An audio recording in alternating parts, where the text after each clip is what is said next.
Welcome to Jews on Film. My name is Daniel Zana. I'm a documentary filmmaker and a video editor and a Jew. With me, as always, is my co-host, Harry Ottensasser. Hey, what's going on? As always, I'm Harry Ottensasser. I'm a former film major. I'm a current Jew. And today we're joined by a wonderful guest, writer Emil Stern. Welcome to the podcast, Emil. Thanks, guys. Thanks for having me. Yeah, it's our pleasure. We're excited to have you. Today, we're going to be discussing David Mamet's Homicide. And, we start out our podcast with a couple of quick questions. First one being, growing up, when you grew up in Australia, is that correct? Correct. So I wanted to know, growing up, what did Jewish film mean to you? That's very interesting. Because I grew up in Canberra, which is not a particularly Jewish city. And I was, even though my family was not very observant at that point, I was very aware that I was the one Jewish kid in my class. And I guess it is interesting because, movies are an important way of identifying, and suddenly you're sort of I see Woody Allen on screen. Is that what a Jew is? I see Mel Brooks, and I was certainly raised seeing movies from a very young age. What did Jewish film mean to me? It's a really good question. I guess today's movie, for example, is explicitly Jewish themed. It's not one of those movies where it's it's a Christmas movie with a bunch of Jewish names in the credits. It's so I guess it's a multi-dimensional answer. It's you're kind of it's Albert Brooks popped up. I guess it's a Jewish movie, but there's this sort of richer idea of is it actually engaging, Jewish themes, ideas, what it is to be Jewish in this world, whatever that means, in all of its multi-dimension.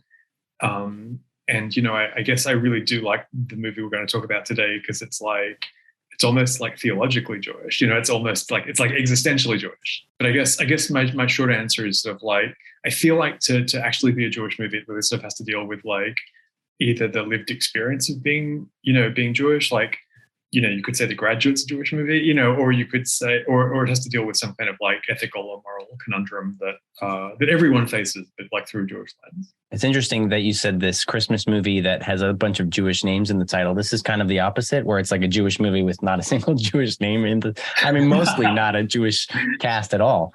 But we'll get into that. Yeah. William H Macy, not a Jew. Not a Jew, yeah. Not a Jew. Joe Mantegna. Not playing a Jew. Right, at least William H Macy. Right. The issue is exactly with Joe. I think it's funny. I will contradict myself. So there's a French movie called A Christmas Tale that I love a lot that has actually a strong Jewish component, but it's more dealing with French anti-Semitism. Oh, okay. Gotcha. So that's Right. Everything you're articulating is exactly what we kind of try to figure out with a lot of these movies. And I like that you mentioned sort of the Albert Brooks movie that's not really about anything Jewish, because we actually did broadcast news. And I will admit it was a little bit tough to kind of read some of the Jewishness into there because it's not so explicit. Well, look, I think that, broadcast news is a favorite movie of mine, but I would also say he's the smart, anxious Jewish guy who's got a face up against William Hurt, who's the wasp god, who's dumb. I feel there's often a strain of these kinds of films where it's I just saw In Her Shoes again recently, and it's there's the smart, savvy sister who's she's a lawyer and she's great, and then there's the dumb one who can't even read. She's so dumb. It's yeah, it's definitely dynamic.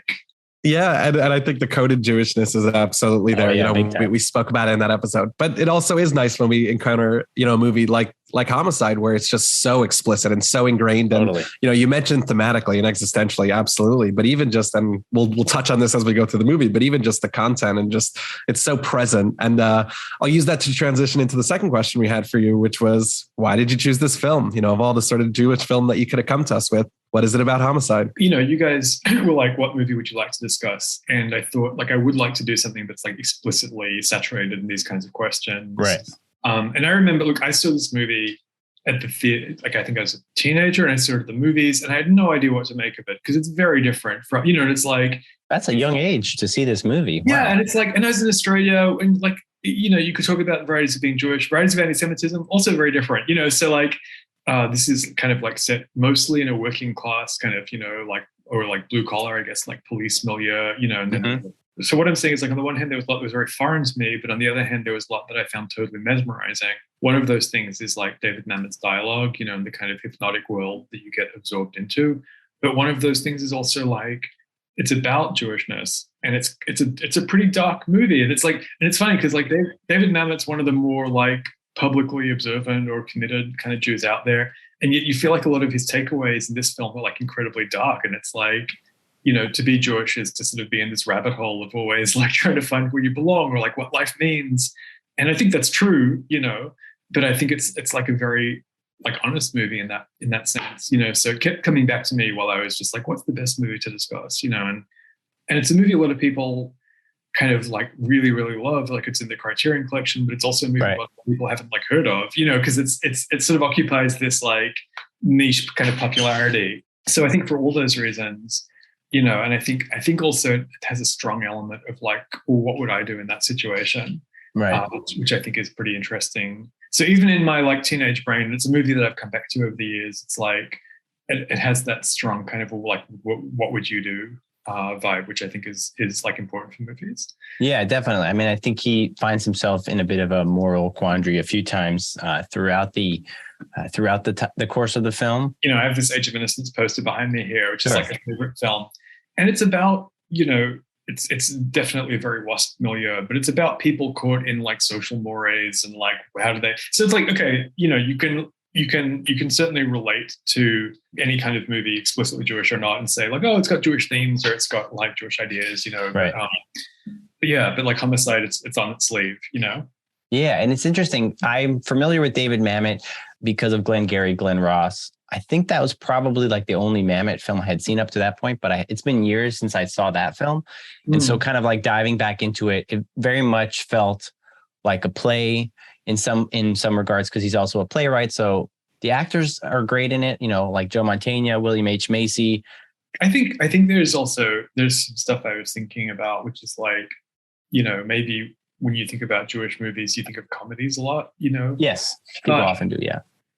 I really think that the Jewish genre par excellence is more of this kind of like dark thriller where you go down a rabbit hole or, you know, like, and like the answers aren't clear and you're trying to make sense of it. And I guess I like that Homicide sort of marries together this like police kind of whodunit, you know, with bigger questions. It's certainly interesting. It kind of tackles a few things, but he often just seems like totally squeezed out and doesn't fit in any particular box comfortably. Yeah. And the comedy is a way to kind of like process all this trauma that is lived in the Jewish experience. And so things that can kind of distract from that are a way to, for people. Sure. And it's a survival skill, and, you know, nothing like, they're all great. I'm not against comedies, but like, it's interesting when you do see it in this kind of noir context. Before we get too far, I wanted to ask Harry if he could read the IMDb summary for the film to get folks up to speed. I definitely can. Thanks. It's a short summary this time. It reads, a Jewish homicide detective investigates a seemingly minor murder and falls in with a Zionist group as a result. Uh-oh. Sounds like a lot of intrigue and mystery. Sounds like intrigue. Let's take a quick break and we'll be right back to discuss some of the plot points from Homicide.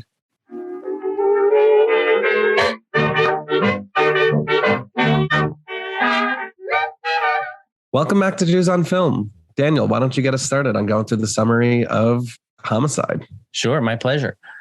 So the film starts out, you know, like as Harry mentioned, and as Emil mentioned as well, you know, it's a bit of a crime thriller. So we're immediately thrust into a world of like violence and raids of a apartment. So we start out with a lot of silence up top and this very carefully orchestrated raid on someone's apartment.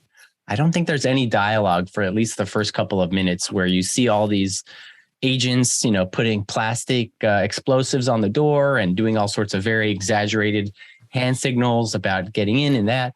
They go in and that sort of sets our plot in motion where they're raiding someone's apartment and we see a bunch of people get killed and someone makes it out, but we don't really see that person. Essentially what happens at the beginning is the FBI are taking a lot of heat for this raid. And we are introduced to our main character, Bobby Gold, played by Joe Mantegna. And there's immediately sort of after this raid scene, we have a sort of big discussion and argument between members of the FBI and the police chief and the police. And it's a bit of a standoff, but almost, you know, right afterwards, you know, Bobby is referred to, because he is Jewish, he's referred to using the derogatory term for a Jew, which we're not going to use in the episode. We'll call it the K word. There are many expletives. There's the F word for homosexuals and also the N word for African Americans. All these words are kind of bandied about in the film. because of the time and because of David Mamet's writing style. So I just wanted to put that out there as a potential advisory for those watching the film. Any thoughts on the sort of first chunk of the introduction to Bobby and all this raid business up top?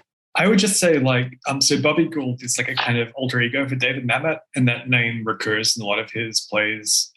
Okay. Not necessarily as a cop, but it sort of like takes on many guises, you know. So, and similarly, like I think Joe Mantegna has often been like a stand-in for Mamet in his work, you know. So, as I think you alluded to, like not a Jewish actor, but like I think that they have this kind of symbiotic relationship, you know. So it's like it seems as if he's taken on a lot of like Mamet's, obviously his speech patterns, but like his attitude toward the world, I guess. And there's you know, the only thing I would add, because it is a beautifully orchestrated silent sequence at the start, shot by Roger Deakins.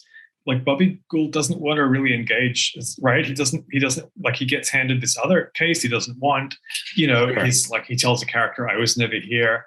Like, he's just someone, which I think Jewishly is interesting. He's someone who just sort of wants to go through the world. Like, we're told that he's really good. He's a verbal cop. He's a hostage negotiator, right. You know, but he's trying to not make trouble, not get in trouble. And it's really shaken when he gets called the K word, because he says, there's a line something like, I'm sorry, Bobby.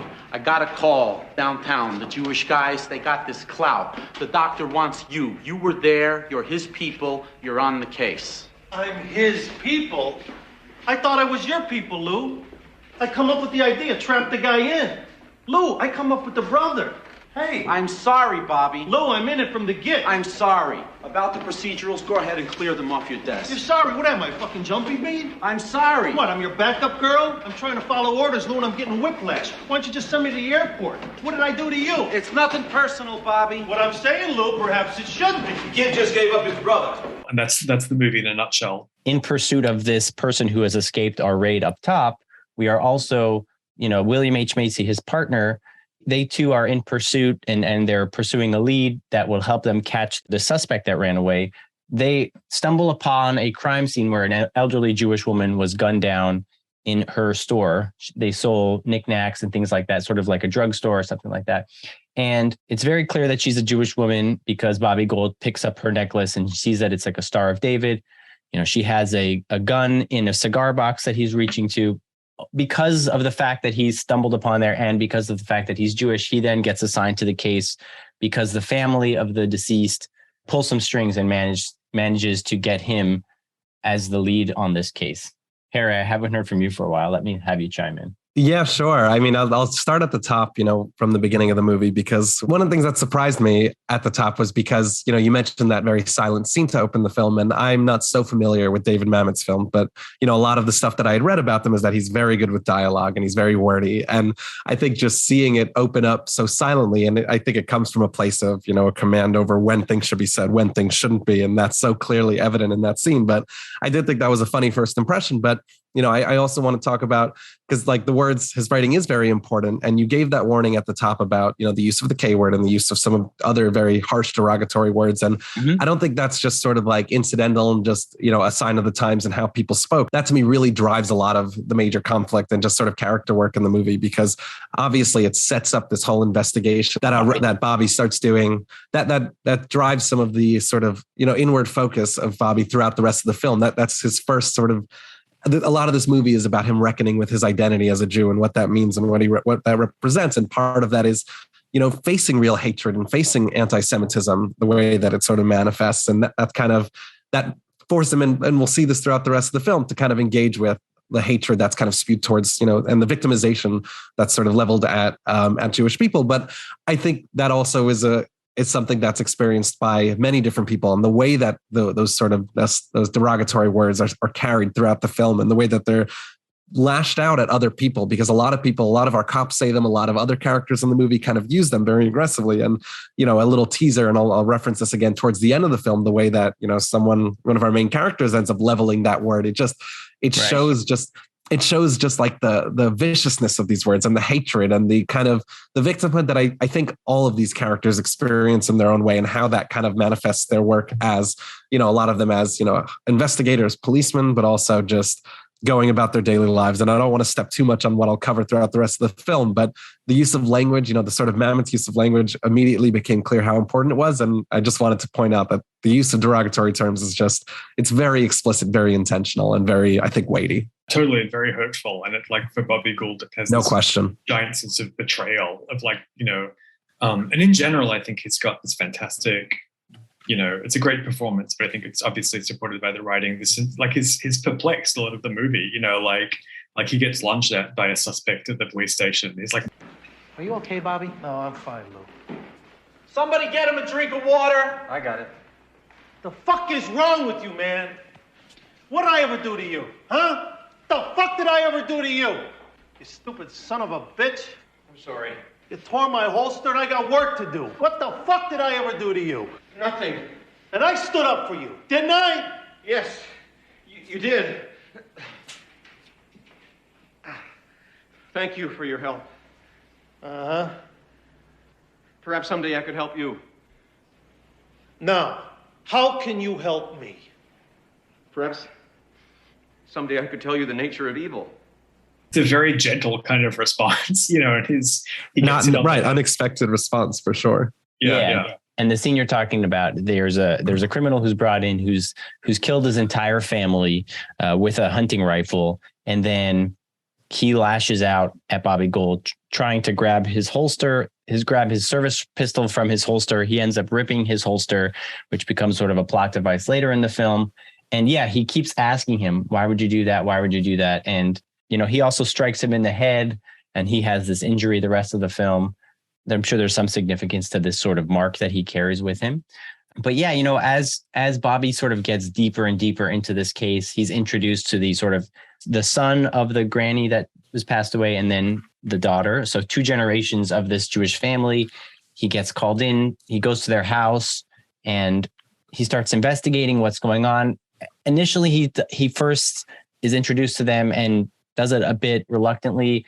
He's not quite bought in as he is later in the film. Spoiler alert. They talk about seeing a shooter on the roof across the way. On the roof. There's a shooter on the roof. After you hear that scene once, definitely it stays with you, just the force of the repetition. I think she said something very interesting about you think that Jews are being paranoid, but then when violence happens to Jews, we'll say we were right, kind of thing. I thought that was like a very powerful quote.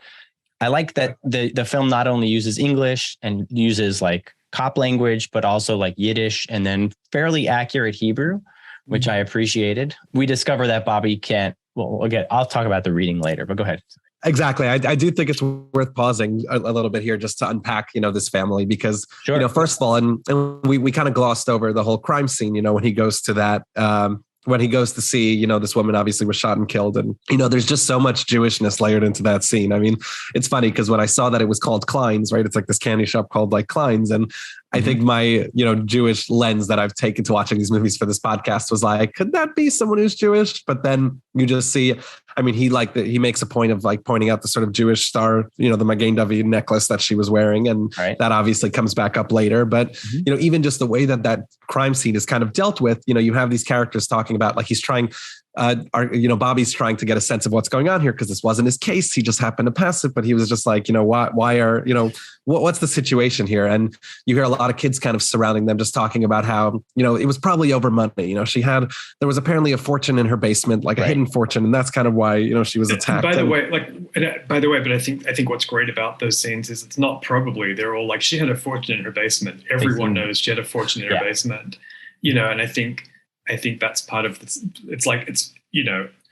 It's like Rebecca Pidgeon's character says something like, "It never stops against the Jews," and all these. It's on the one hand, it's kind of a elusive movie, and you've got to figure out what it means. But on the other hand, it's very blunt, and like the pervasive anti-Semitism is very like unflinchingly depicted, I think. Yeah, it comes from all sides, right? It comes from the cops. It comes from the African-American neighbors who are saying that, oh, everyone, like you said, everyone knows that she had a ton of money. And, even the cops say something like, the Jewish guys have this clout. They are your people, like they, the cops are, because he gets assigned to this case and they're able to pull strings that, people seem to understand what is at play here. Yeah, it's sort of baked in. And Bobby Gould is someone who's trying to live his life unaware of that. Like, he just doesn't want to think about it, which, like, fair enough, you know. He just wants to be a cop, you know, and then it's like this is thrown in his face, which I think is very, like, that and the head wound are both pretty disorienting for him, you know. I guess collectively that would mess you up a little bit. But yeah, I definitely agree with you. I think he's in a place where he's taken on this role as like a police officer. He's almost like passing, so to speak, right? As this, like, not really wearing his Judaism on his sleeve. And all of a sudden he's confronted with it when, you know, he's, like we said, he's kind of like specially selected for this case because, you know, this, you know, wealthy Jewish man is like, I want him specifically on the case. And he's kind of forced to interrogate with his Jewishness. And, you know, Daniel, you were talking about that scene, you know, when he gets to their apartment and you can tell he's disinterested. It's not just his subtle reactions and his kind of like, you know, lackadaisical approach to the case. I mean, there's this incredible scene where he's literally on the phone with someone and he's just kind of going about, and he's being, you know, you'd call it self-hating Jew, you'd call it, you know, anti-Semitic kind of thing, and just talking about very dismissively.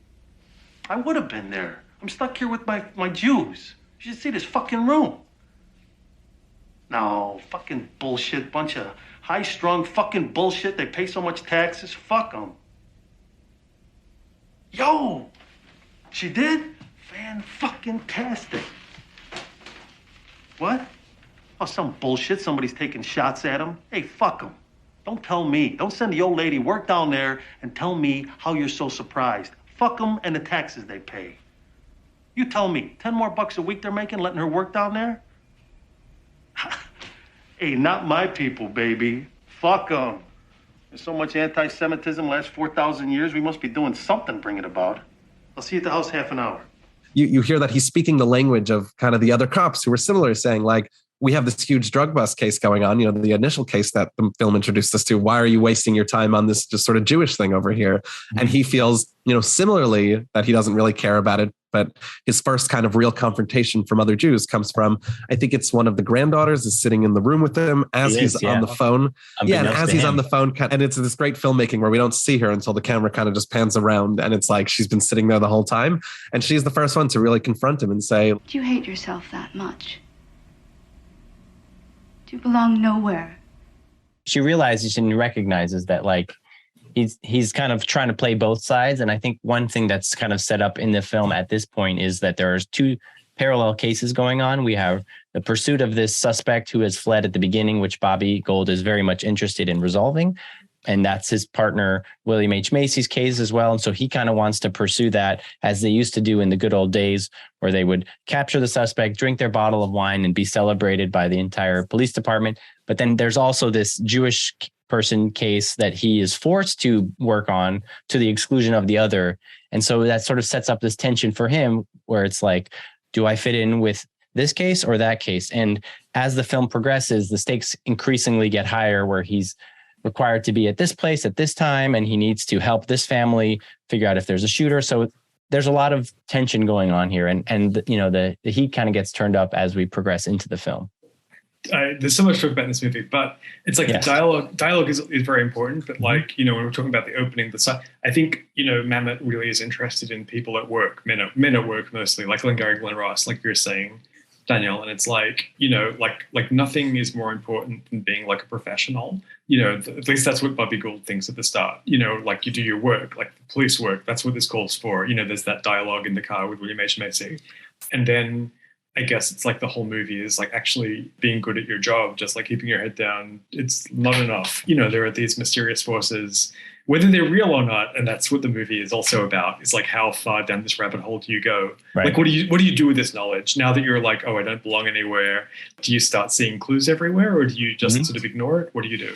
He goes up to the roof, and across the way he sees someone flee, but he only finds like a batch of just a bunch of pigeons. I don't know what the expression is for a bunch of pigeons, but he finds a bunch of pigeons, and he looks on the floor and he sees like a piece of butcher paper folded up with a paper clip, and he opens it up and he discovers the word GROFAZ. He doesn't quite know what it is, but he makes the connection, as you said, Emil, sort of how far down the rabbit hole is he going? He's like, oh, this is obviously a clue. You know, there's an anti-Semite shooter across the way, so I'm going to go investigate. So then he goes to the library, and then he starts to search for clues. I'll interrupt just to say that we have to call out that the librarian is actually someone that he's played by a man named Stephen Goldstein, who Daniel and I actually are met because we were on the Seattle Merkaz Shavuaton, which I think we've referenced other times on this podcast, but he was on it with us and actually, told us that he played the librarian in Homicide. And it was a joy to see a sort of familiar face in this movie that I thought would just be a small bit part, but he really does drive, a pretty substantial scene that is important. Shout out to Stephen. Yeah, and Stephen's, he probably wouldn't remember me. I met him a long time ago in New York because I have friends at the Atlantic Theatre Company who are also in this movie in small roles, vivid roles, I should say. But Stephen's a great guy, and he's he's Orthodox, he's observant, right. I believe. So it's also an interesting layer of having him play the librarian in that scene. And even though it's funny because that character of all the characters in the movie, I think that character was I remember watching this movie with my parents and they were just like, like an Orthodox Jew would never talk that way to someone else and be like, what kind of a Jew are you? And sort of do this whole existential. Oh, sure. I mean, I think that their feeling was that he would be more likely to be like, oh, we have Hebrew classes, you should come and learn, like be a bit very more welcoming. More welcoming, like even if it's like ultimately a giant burden and like, we have like, it only takes like 60 hours a week, but you two can master, but that's an interesting character. And it's like the fact that it's actually played by an Orthodox Jew is kind of interesting, nice. Where he sort of confronts Bobby Gould with his ignorance or with his apathy. This library scene is another confrontation of sort of Jewishness because throughout he basically, Bobby is kind of going through the library and first he's being talked to the librarian and Bobby's specifically asking about this Grofaz, what that means. And I think someone else had told him earlier, but the librarian kind of confirms that it's an alternate name for Hitler. It actually comes from this sort of, anagram of a bunch of different, names of people. And it was just this, very sort of deep cut Third Reich propaganda kind of tool for referring to Hitler. And he basically said, the librarian basically tells him like, this is definitely anti-Semitic. It comes from, this very specific and archaic. I'm not sure how often it's used, but, Bobby kind of sends him on this rabbit hole of just, can you like do a little bit of a search for me to figure out anti-Semitic actions in this community where this might have come from. But, sort of what happens in that scene is that not only once he kind of sends the librarian his way, Bobby keeps kind of walking around the library and eventually comes face to face with this this Jewish looking character who's in the library. I don't know what more there is to him. He just seems like almost like an angel, right? Because I kind of had this read of like, who is this person that almost immediately without context just starts confronting him and says, the gun disturbs you. I'm a police officer. The gun doesn't disturb me. You were looking at me. The gun is nothing. The gun is a tool. We have nothing to fear from a tool. The badge concerns me. The badge, you see. The badge is a symbol. The badge is the symbol of that which constrains us. The star, you see. The star. The five-pointed star. The pentagram. It is identified as a star, but it is not the symbol of heaven. It is the symbol of earth. The Mogen David is the intersection of the opposites and can be deconstructed into heaven and earth. But the pentagram cannot be deconstructed. You see, the 5 points are the 5 senses, the Chinese 5 elements, the 5 fingers of the hand. There's clearly a lot going on here, but it was a strange departure from the sort of standard plot that we had been going through, in this big scene in the library. Yeah, I mean, I think it's interesting because to this person, like you said, Harry, who kind of comes... It just, for me, it seemed a little like heavy-handed, this person, where it was like, here, I'm going to like lay out the stakes for you. Because in the previous scene, as we talked about, there's these 2 parallel cases. He has like a really interesting discussion with his partner, William H. Macy's character. And they keep on talking about, okay, tomorrow you're going to be at, you're going to be at this address at 5 a.m. We're going to do this thing and we're going to bust the guy finally. And so this is sort of the penultimate scene to that last raid. And really, I think he's talking about the Jewish case and he's really talking about the pigeon feed and the this and the that. And the other William H. Macy's character is like, get your head out of it. And they, you're like my family. I am your family. They go back and forth. And it's really, it's at this point where he's kind of unsure of where he's at. And so this library scene that follows and sort of having this person talk about the Magen David, the Star of David, the 6-pointed one versus the 5-pointed one, is sort of really talking about this duality between being a cop and being a Jew. And so I really like that scene because like, I do think, look, every mystery thriller has the scene where you go to an expert, like Vertigo, they go to the old bookstore, and like what I think is very authentically Jewish about this scene is that the explanation confuses him more. So it's like so this is like a character, and instead of like making his life better, he's like challenges him. He's like, you don't read Hebrew, what kind of a Jew are you? And he shows him the code. It's like, you don't see it. And I didn't even see it. To be fair, I was like, what are you talking? It was like this Aramaic from like Talmud. And I'm just like, I'm not going to be able to read like a photocopied Gemara, whatever, like off. But his enthusiasm feels authentic, where he's like, here is the answer. Do you see? I can't read it. You say you're a Jew. I can't read it.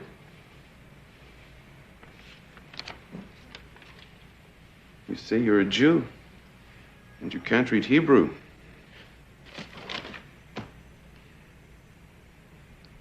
What are you then? And I think that like it's a really complicated, ironic sort of film because it's like, it's like this scene could be a comforting scene where he like finds his people, but he doesn't really. The guy's kind of like in his own head and like absorbed in Kabbalah codes or whatever it is. Yeah. And like for a movie about belonging, it's sort of like, to me, like, which is weird coming from, this is different from David Mamet's essay writing, but it's like, if you're a Jew looking to belong, you're kind of like screwed. Like there's like, that's like just, it's a fool's errand, like I'm fairly sure that like, the family, the wealthy family, maybe they feel materially at ease, but obviously they're paranoid and with good reason. Their grandmother gets shot, so it's like no one really feels comfortable in this movie.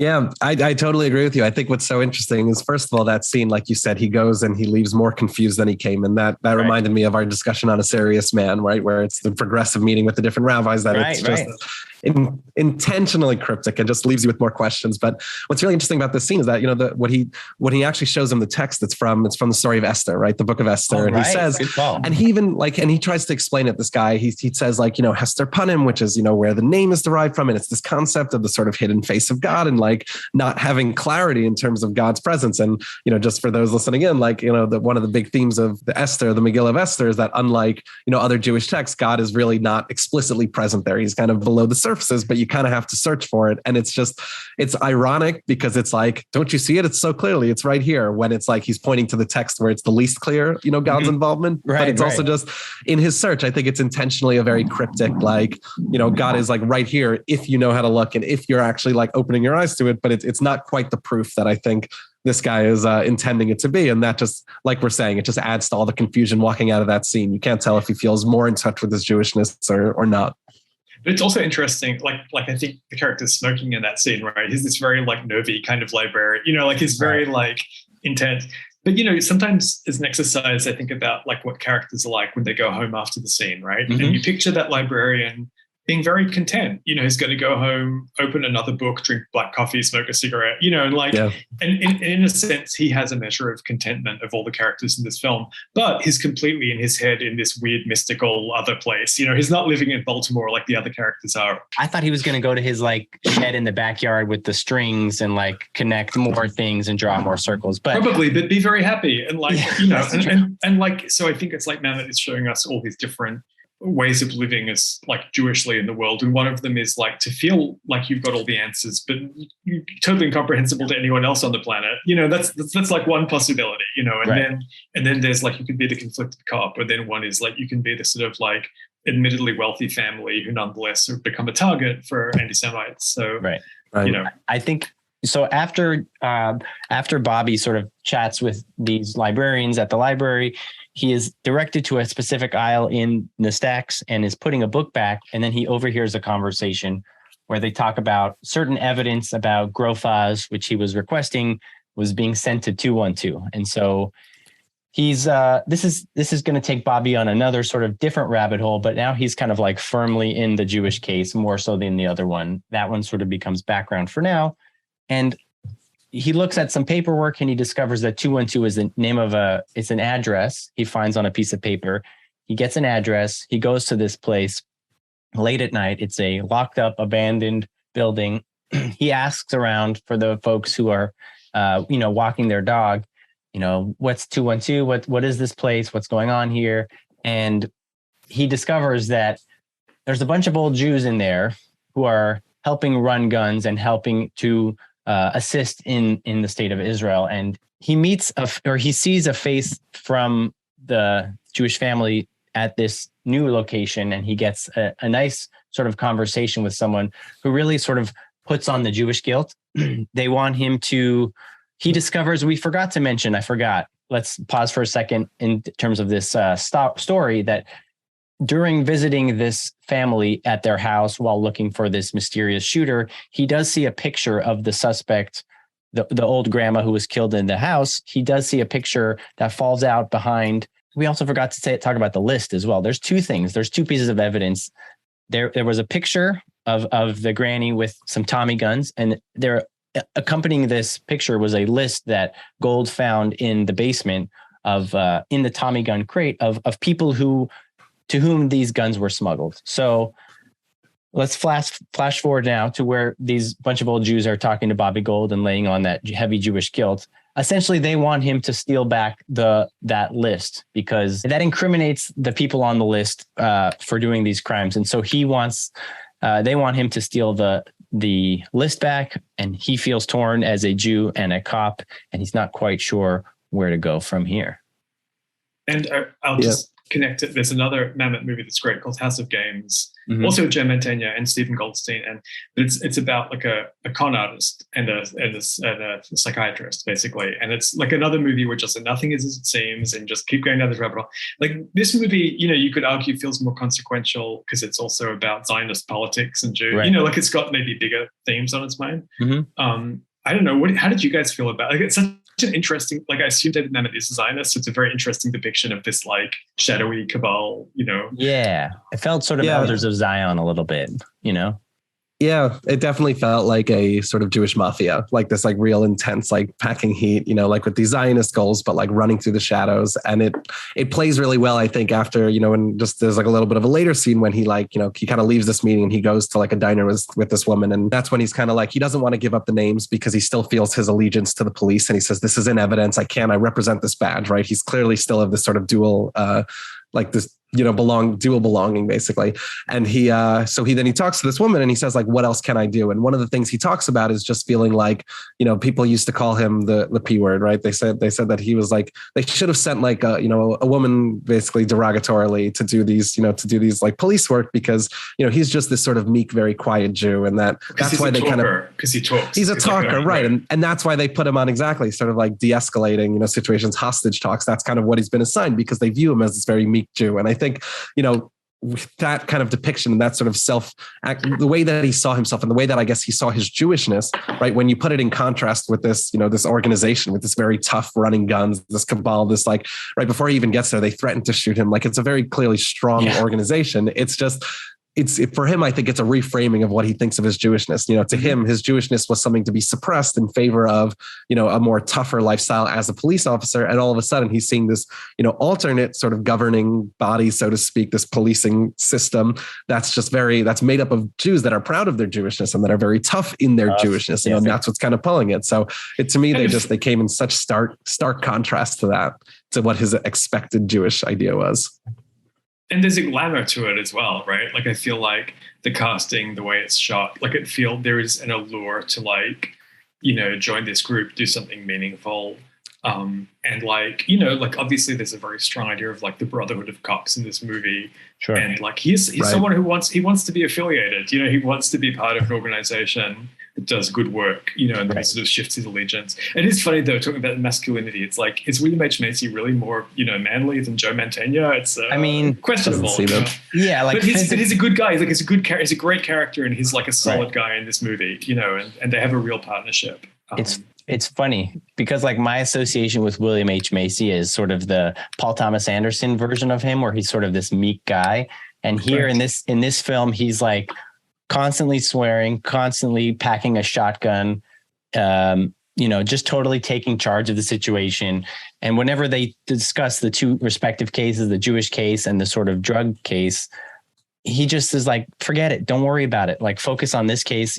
So the scene in the diner, right? What happens is he's feeling a lot of Jewish guilt. And I like that you mentioned that earlier, Daniel, because I think that's a real proponent of kind of him recapturing his identity is motivated by guilt.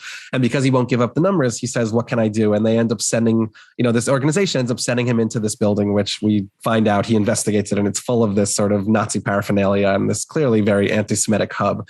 And he delivers and trains too. That's true. Yeah. And he delivers a bomb there, right, on behalf of this group. And you see him sort of flick the switches, leave, and he blows up the building, which, to him, I think there's this moment of pride that he really contributed to the Jewish cause, so to speak. But what we later discover is when he gets back to the diner, one of the other members of the group shows up and demands that he hands over the list of names. And he says, I told you I can't hand over the list of names, but look, I want to give back. I just blew up this place for you. Like, he broke his police code, right? He feels like he did so much. And it turns out they had actually set him up because they had this building under surveillance and have pictures of him now committing this crime of blowing up this building. And they're trying to use it to extort him, basically, to hand over these names. And you see it on his face. He feels so sort of like dejected by this. Like, he felt like he found this, he earned his way into this sort of belonging with his community. And all of a sudden he was just kind of a pawn for them and he was played. And it's just that kind of sets him down a little bit of this sort of miserable path, which he kind of carries into, the sort of finale shootout. I'm going to make a dad joke here. There's like the Wandering Jew. This could be like the Wandering Joe Mantegna, because like he doesn't seem to catch a break here. He tries to fit in with the cops. He doesn't belong there. He tries to fit in with the Jews and they sort of use him and they don't want him unless he plays by their rules. I wanted to call out quickly, Ricky Jay is a great actor who's our own, I think. And he's a magician, Ricky Jay, but he's also in Magnolia, one of my favorite movies. But that was a great performance there. So yeah, I think he's sort of contemplating whether or not he's going to steal this book of names. As soon as he leaves this bombing, he does realize it's close to 5 a.m. where he was supposed to meet his partner Sullivan for this final raid where they were going to catch the suspect who fled at the beginning, played by Ving Rhames. He realizes he's kind of a little bit too late. By the way, like, just to give him credit, because he's a good cop, like Bobby Gould, it was partly his detective work that allowed them to like track this guy in the first place. Right. Like, he found his associate or cousin or something in a gym. Yeah. So yeah, they did all sorts of things. They got a fake passport. They got the suspect's mom to set him up and meet him at a certain place where she was going to give him money and a fake passport, and he was going to flee the country. But that didn't end up working out. Bobby runs to the scene of the crime, and he does see that there's an intense shootout going on. The cops are pinned down outside. He tries to return some fire. There's a lot of explosions and guns going off. He realizes that Sullivan's inside on the floor, bleeding out. He then sort of realizes that he's made the wrong choice in this situation by sort of bombing this place. Or is it the wrong choice? We don't know. But his partner is now dead. He goes to pursue the suspect on his own, which is something that's a bit of a recurring theme, that he's always the first one to kind of go in, but now his partner goes in first and he ends up paying the price. So he goes downstairs to the basement. He sees Ving Rhames' character.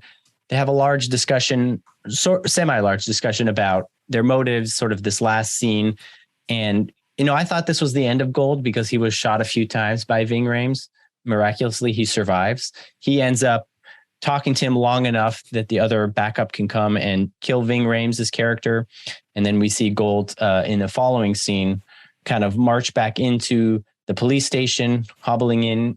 We have two teenage boys in handcuffs, and they discover that the Jewish woman was in fact killed by these two kids because they wanted to get the fortune in her basement. As well, it seems like by the end of the film, Sullivan has died and both cases have been wrapped up. And one of the sort of things that we discover is that Grofaz was actually the name of the pigeon feed that was up on the roof, and that has no connection to Hitler. So it's kind of an interesting thing. So that was our plot summary of the film Homicide. Any last words before we go to break, folks? I think just a couple. I will say, like, it's just super interesting that, like, Mamet is someone who in his essays talks about being part of this Jewish community and everything. The movie seems like a strongly cautionary tale against that. Right. It's almost like, is that his subconscious what he really thinks? But it's like, every time he tries to do the right thing, it's like it totally backfires. And it turns out this less than meets the eye, and it wasn't worth going down the rabbit hole. Yeah, no, there's a real, like, after all of that sort of build, the way that everything kind of breaks down, like in terms of the intricacies of the case, it turns out it was like the kids who were at the crime scene. And it's funny because Bob at the beginning of the movie had made a point to say, look around, talk to everyone here. He says everyone. The other cop, because one of the people who did it is probably here or could be here. So it's just, It's all much smaller than you think. But the only thing I want to call out, and I can reference exactly why I want to call this out, when we go through the ratings, but when Bobby kind of approaches the crime scene at the end, he's obviously filled with so much hatred, because because of, what just happened to him with with this Jewish group. And then also after seeing his partner die, and he becomes very sort of vitriolic. And like I said, the use of, the use of sort of vulgar terms is a big part of the movie. And he uses, a very aggressive N-word when talking to Ving Rhames' character and kind of like puts him down like that. And I think thematically it chronicles a lot of their journeys. And I'll touch on this in the ratings because it'll come up there, but I just wanted to call that out before we move to the rankings. Fantastic. Thanks for calling that out, Harry. I'm looking forward to hearing what this is all about. Let's take a quick break, though, and we'll be right back with our ratings and final scores for Homicide.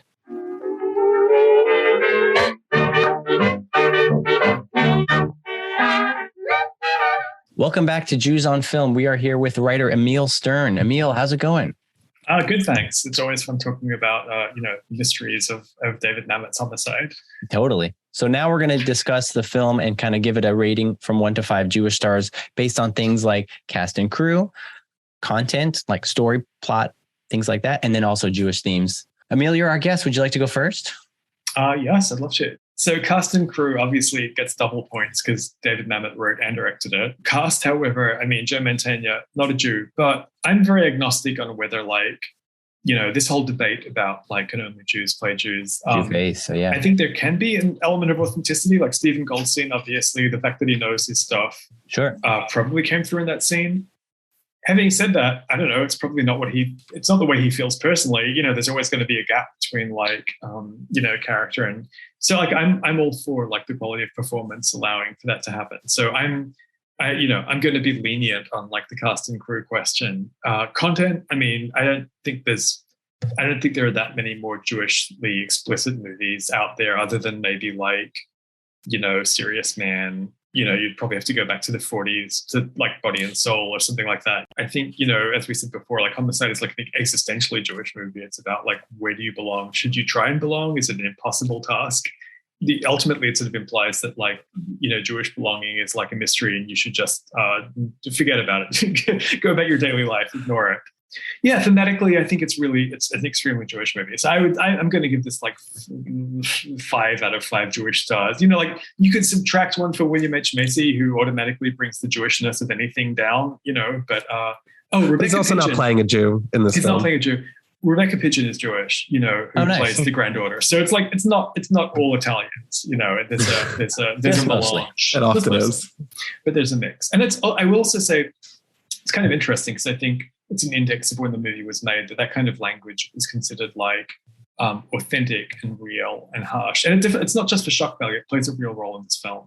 But it's obviously Spike Lee. People who are interested in race and language and identity, I think, tend to amp the language up in their films. Sure. But yeah, I would give it 4.5 to 5 stars for all of those Jewish stars. We'll call it 4.75. I like that. Daniel, what about you? Do you have any thoughts on the Jewishness of the film? Yeah, I'm not as lenient as our friend Emil over here with the cast and crew thing. I think maybe, Mamet for sure getting points for that. And Stephen Goldstein, playing the librarian, definitely points there. And then our friend, the star Jew, I don't know what we'll call him, our angel in disguise, points there as well. I think, could this film be made now if it was a remake? Would Joe Mantegna still play Bobby Gold, or would they find someone who was Jewish like Michael Stuhlbarg to play Bobby Gold instead? I don't know. I wonder, I guess would it be Jesse Eisenberg or... Ooh, I hope not. I don't know. Ouch! I didn't say that. I like him. I like him too. I'm just trying to think of who's a movie star who could authentically Oscar be Isaac, a cop. Although he's not even. He's not just played a Jew also. Yeah, he could do it. He could do it because he just played a Jew. Yeah, right. That's true. I mean, play a Jew. Jake Gyllenhaal could do it. Sure. Yeah. I mean, there's plenty of I don't know, as far as tough guy Jews, we'll think about it and we'll get back to you. But I'm not going to give points for Joe Mantegna's performance as a Jew being a non-Jew. He's not a Jewish cast member. He is playing a Jew and that's great, but he's not a Jew. So I'm not going to award points there. I'm just, I'm being a bit of a stickler, Emil, that's just how I roll. As far as I know, nobody on the crew that was Jewish besides, David Mamet. Content and themes, I think, is where this film kind of sings. Half of the film is sort of in Copland. So we're kind of talking about the non-Jewish world, but I think that sort of helps the delineation between cop world and Jew world kind of helps the Jew world kind of stick out a bit more and kind of draws that differentiation between the two, sort of the roughness, the words that they use in the precinct, and the sort of toughness and sort of 100% certainty about, this is our case. This is not, even though you're Jewish, you should still focus on this case. Like, you're a cop, you're also a Jew, but you got to be a cop first. Like, that sort of certainty is something we don't see on the Jewish side. We do see a little bit of it with our older, tough Jews. And so I really thought the content in there was really cool. You had both the Yiddish and the Hebrew. There's a lot in there. And then thematically, just this sense of like not belonging, I feel like is really like such a huge part of being a Jew.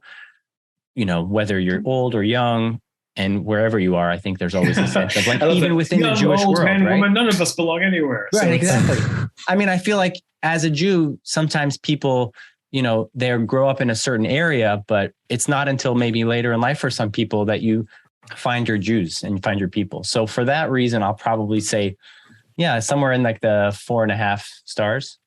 Harry, what about yourself? All pretty high rankings. I'll see if I can add on to that. But I wasn't going to cover cast and crew. I figured two people before me, you guys would cover it. But you did raise that interesting question about how important is it for the cast and crew to be Jewish. And I think unlike you, Daniel, I usually use that as to say, if a film isn't explicitly Jewish, but maybe it's played by an actor who's Jewish or directed by a director who's Jewish, it gives us maybe more license to read that into the performance and into the direction. But in a case like this, where the film is so explicitly Jewish, I mean, the issue of Jew face is important to me, and just who's, representing. And hopefully if the movie was made today, I would like, a more Jewish sort of, I guess, at least cast to play it. But in this film, I don't think that detracts from how Jewish the story was, because it was so there and they were playing Jewish. And, just to cover some of the content, I mean, we barely got into it, just how specific it is, how much Hebrew there is, even though I will say not all of it really is so intelligible, and and the accents are weird, very American. It's like no one even kind of tried to bury that in there. But just like the use of the Magen David, and just like the way they talk about different books of the Torah, and the way that they just, I mean, there's just so much explicit Jewishness, in the Klein, in the names, in the characters, in all the accents. So undeniable there. But thematically, I think this is the most interesting, because, you spoke about that sort of sense of belonging and Jewishness and what that means to be affiliated and culturally associated. But I think that one of the biggest themes that I kind of found in the movie was sort of like the cycle of hatred, and the way that I think the experience of being, victimized so often, being, I guess, a minority, right, to a certain extent, like the way that kind of becomes cyclical and informs the way you're thinking. Because I thought it was such an interesting exploration of these Jews, because it was showing them simultaneously being very sort of tough, these strong, Zionistic group of this, underground, society kind of thing. But at the same time, it was investigating those themes that they would confront it. They're like, people just dismiss all the anti-Semitism that's levied at us. And the movie doesn't really pick a side, in the sense that it shows both that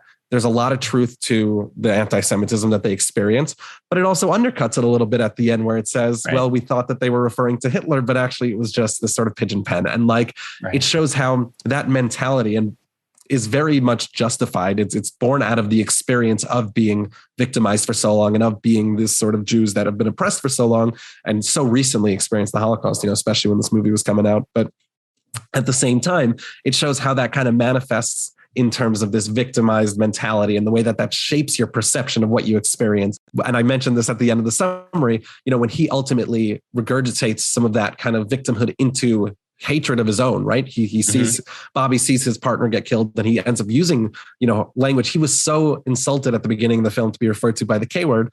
And then all of a sudden you hear that the N word, the hard R N word kind of like slips off his tongue. I think it's born from this sort of cycle of hatred that he's experiencing, and that by being bullied down so low kind of throughout the film, and then experiencing that, by the hands of this other Jewish group, that kind of informs this cycle of just hatred. And I think it's so interesting that when we see at the end, the child, there's that little kid, right? The small black kid that he's the one who ended up perpetuating the murder. And I couldn't tell how old he was, but he was, 10 years old. He was jarringly young. And I think that was just showing this sort of, that sort of victimhood, that it perpetuates this violence, and how hard it is to escape that kind of, as minorities, as these smaller groups, how hard it is to escape that when, the big cops, these big sort of non-Jewish white cops in power are, just sort of perpetuating that kind of hatred. So all that is to say that thematically, I thought that was like very, very Jewish, because I thought it was really, and not in the way that we've traditionally looked at, Jewish themes of maybe like tshuva and repentance and Jewish growth. Like it was Jewish in the sense of what's that experience like being victims for song and facing anti-Semitism, and how does that manifest in your cultural idea and like the societies that you create, and how the movie comes down on that. I finished the movie today. I need a lot more time to unpack and think about, where David Mamet is kind of weighing in on, where that comes from, how to break that cycle, and, whether these Jews that were forming this, group were these very strong, noble Jews, or whether he was being more critical. I'm not sure, but regardless, it felt so Jewish thematically. So I'm also going to give this, the 4.75. I'm subtracting the last quarter because, Bobby isn't played by a Jew. This isn't the quote unquote perfect Jewish film. Right. And there are some things, other themes, but I think thematically, content wise, and for the most part, casting crew, like this is a really Jewish movie. Yeah, agreed.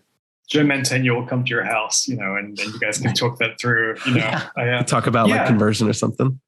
I think everything you're saying makes a lot of sense. But also, I think one thing this movie does really well is it's like the headache of being Jewish in the contemporary world. And I think, that's one of the significant aspects of the head wound earlier on. It's like being Jewish, it's like a headache. It's like he tries to fit in here, doesn't work, tries to fit in there, doesn't work, and like he's trying to like synthesize all these things that maybe shouldn't be synthesized. So I think it's a very interesting kind of I don't want to say bleak, but it's like a reflection on some real hard truths, that like maybe not everything can be brought together. So it's like an ambiguous movie, but it's kind of it's a sad movie as well, I think. Emil Stern, thank you so much for being here to discuss Homicide with us on Jews on Film. I really enjoyed talking to you today. Is there anything you'd like to plug at this time? No, I think everyone should just watch this movie and argue about it. Can people connect with you online, social media, and that kind of thing? You can follow. Yeah, I'm on Twitter. I'm barely on Twitter, but I do exist on Twitter, and that's probably the best way to connect. All right, Emil_Stern. Thanks so much for being here. Pleasure. Jews on Film is hosted and produced by Harry Ottensasser and Daniel Zana. Daniel and Harry edited this episode.